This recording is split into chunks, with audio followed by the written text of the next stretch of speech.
Alors vous allez sélectionner bloc avec la flèche noire et parce qu'on va modifier tous les paragraphes du bloc. Évidemment, on ne va pas modifier la taille des caractères, ce n'est plus possible. Vous voyez maintenant, quand on sélectionne le bloc, vu qu'on a des caractères de deux tailles différentes dans le bloc, il n'indique plus la taille du caractère. Donc si je modifie là, ça va mettre la même taille partout. Mon titre ne va plus être un titre... voilà. Il va plus se détacher en tant que titre. Alors, autre chose à dire, ne soulignez jamais les titres. Ça ne se fait plus depuis 40 ans. Soulignez les titres dans les mises en page. On fait en sorte que les titres, on comprenne que ce sont des titres grâce au fait qu'ils sont plus grands, qu'ils sont d'une couleur différente, qu'ils sont alignés différemment, etc. Donc plein de choses, mais on ne souligne surtout pas les titres. Et encore une fois, c'est un conseil à appliquer la plupart du temps, mais comme toute règle, vous pouvez le contourner si vous avez une raison de le faire au niveau du design. Voilà.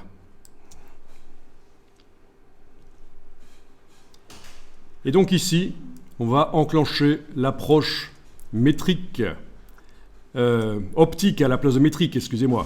C'est l'approche métrique pour l'instant. Vous allez passer en optique et sur tous les caractères qui sont dans le bloc, l'espace va être réglé au cas par cas entre chaque paire de caractères pour que les mots fassent davantage bloc. Par exemple, moi ici, j'ai l'impression, je ne sais pas si vous le sentez, mais le mot pleine, j'ai l'impression qu'entre le N et le E, il y a un peu trop d'espace.